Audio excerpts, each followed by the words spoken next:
The owner of Rocky's barbershop in Atlanta says he feels he was misled by a campaign event for former President Trump the day before the debate. Welcome back to Blast. Today we're diving into the latest exploitative stunt by Donald Trump and his campaign, this time involving a black-owned barbershop in Atlanta. Just a few days ago, Trump's team orchestrated an event at Rocky's barbershop in Buckhead, led by Byron Donalds, a known Trump supporter who has previously made inflammatory comments about the Jim Crow era.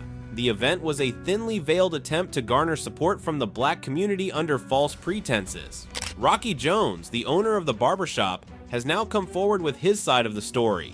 Thinking about black business in Atlanta, small black businesses in Atlanta, and I'm like, okay, so when are we gonna start talking about this? Why is the ex-president calling somebody in my barbershop? This has nothing to do with small black businesses. Initially, he was approached by someone he believed to be a friend who proposed a forum to discuss issues facing black-owned small businesses. Jones, who has been serving his community for 17 years, agreed, thinking it would be a private, focused event to help local businesses. Instead, it turned into a Trump campaign circus. Trump himself called into the event, and rather than discussing business issues, he claimed that black people now support him more because he's been indicted, a statement as absurd as it is offensive. Jones was horrified to find his barbershop used as a prop for Trump's campaign. He's worked hard to build his business and felt completely betrayed by the deception. Rocky's story was covered by local news in Atlanta, and it's clear he never intended for his barbershop to become a political battleground. He received significant backlash from the community, many of whom were angry and felt misled. We had some calls. Thursday, we definitely got some calls, some backlash, some angry people that don't know me, and I have to deal with that. I have no involvement in politics. We don't even talk politics in my barbershop. It's all sports. Commend everybody to vote, but that's your business. You know, I don't tell you what to do. Rocky has reiterated that his barbershop has never been about politics. It's a place for good service and community support, not political stunts. Let's hear directly from Rocky. He stated in an interview, "I feel like I've been betrayed. This was supposed to be about helping black-owned businesses, not about politics. I had no idea Trump's campaign would hijack my barbershop for their agenda." I really take pride in my business, mind my business, serve, give back haircuts to the community, and have good conversations. It's never been about politics. I feel like I've been betrayed. Once you say black small business, give back to the community, it's like, okay, I'm doing it. Rocky's experience is not an isolated incident. Trump has a history of using minority-owned businesses and venues for his political stunts. Remember the black church event in Detroit? It was revealed that the church was embroiled in litigation, and the attendees were predominantly white Trump supporters wearing MAGA hats, not the church's regular congregation. This pattern of deception is typical of Trump's campaign strategies. After the event, Rocky's barbershop suffered. Customers stopped coming, and his business, which had been thriving, took a hit. Rocky said, "We had some calls, some backlash from angry people who don't know me. I've worked hard to build this business, and I don't want it to be associated with politics." The Trump campaign's exploitation of Rocky's barbershop is just one example of their broader strategy of using minority communities as props. They aim to create an illusion of support that doesn't exist, all for the sake of optics. Trump's campaign has a long history of such scams. In New York, they staged an event at a bodega with young Republicans pretending to be local residents. At a supposed union shop, they paid $20,000 to a non-union business and had non-union workers hold signs supporting Trump. These deceptive practices are consistent across all their engagements.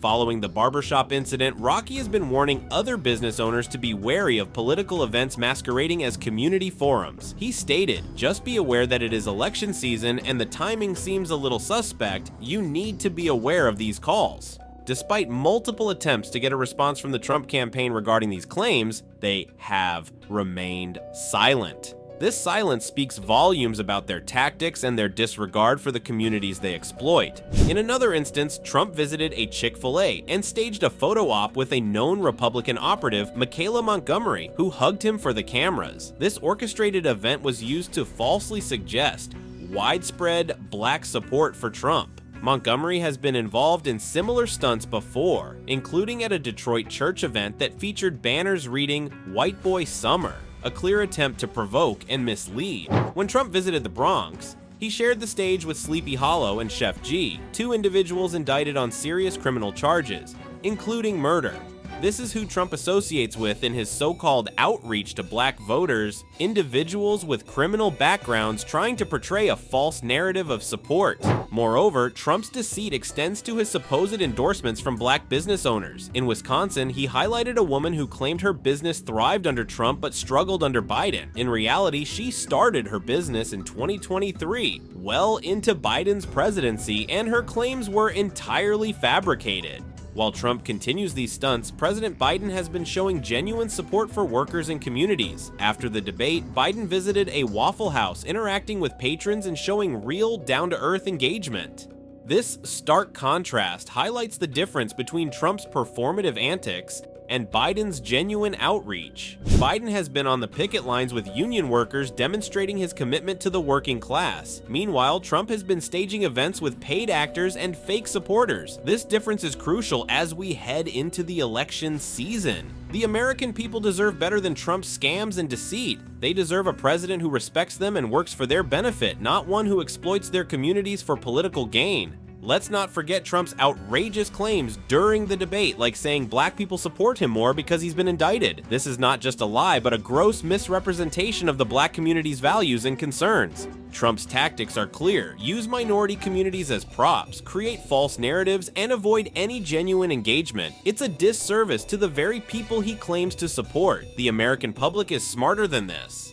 They see through the lies and recognize the truth. In closing, let's remember the importance of staying informed and critically evaluating the information presented by political candidates. Our democracy depends on an engaged and informed electorate. Now, let's delve deeper into Trump's pattern of deceit. This isn't the first time, and it certainly won't be the last. Trump has a long history of exploiting situations and people for his gain. It's important to understand this pattern to see the bigger picture of his tactics. Take, for example, the event in New York at a bodega. Trump's campaign filled the place with young Republicans pretending to be local residents. It was a staged event designed to create the illusion of local support. The reality, however, was far different. The actual local residents were involved, and the whole event was nothing more than a political stunt. Similarly, Trump's supposed visit to a union shop turned out to be another scam. He paid $20,000 to a non-union shop and had non-union workers hold signs claiming to support him. This kind of deception is a hallmark of Trump's approach. He manipulates situations to create a false narrative that suits his agenda.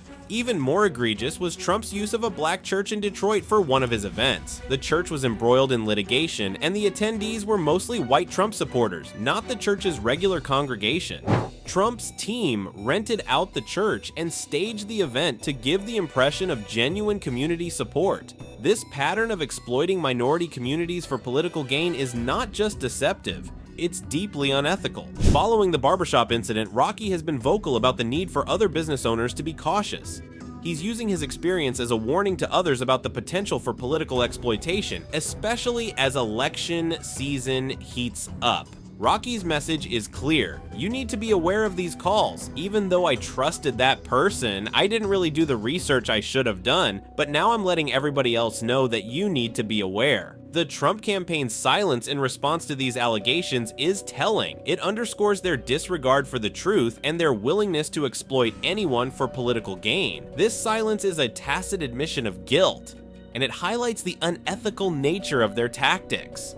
Meanwhile, Trump's engagement with known criminals during his campaign events further tarnishes his credibility. His interactions with individuals like Sleepy Hollow and Chef G, who were indicted on serious charges, show a blatant disregard for the values he claims to uphold. This pattern of associating with criminals while pretending to champion law and order is deeply hypocritical. In Wisconsin, Trump's fabricated story about a black business owner whose shop supposedly thrived under his administration but struggled under Biden is another example of his deceit. The truth is that the business opened in 2023 during Biden's presidency, and Trump's claims were entirely false. This kind of manipulation is designed to mislead voters and create a false narrative of his success. On the other hand, President Biden's genuine engagement with communities and workers stands in stark contrast to Trump's antics. Biden's visit to a Waffle House after the debate, where he interacted with patrons and showed real support, highlights his commitment to the people. This kind of down-to-earth engagement is what the American people deserve from their leaders. Biden has also been actively supporting union workers.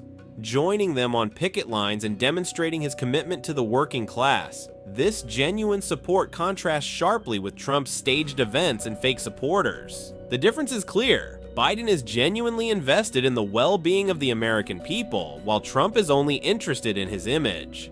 As we approach the election, it's crucial for voters to stay informed and critically evaluate the information presented to them. Trump's tactics of using minority communities as props, creating false narratives, and avoiding genuine engagement are transparent to those who look closely. The American people are smart, and they see through these deceptions. In conclusion, the American people deserve a leader who respects them, works for their benefit, and engages with them genuinely. They deserve better than Trump's scams and deceit. As voters, it's our responsibility to stay informed, engaged, and critical of the information we receive. Our democracy depends on it.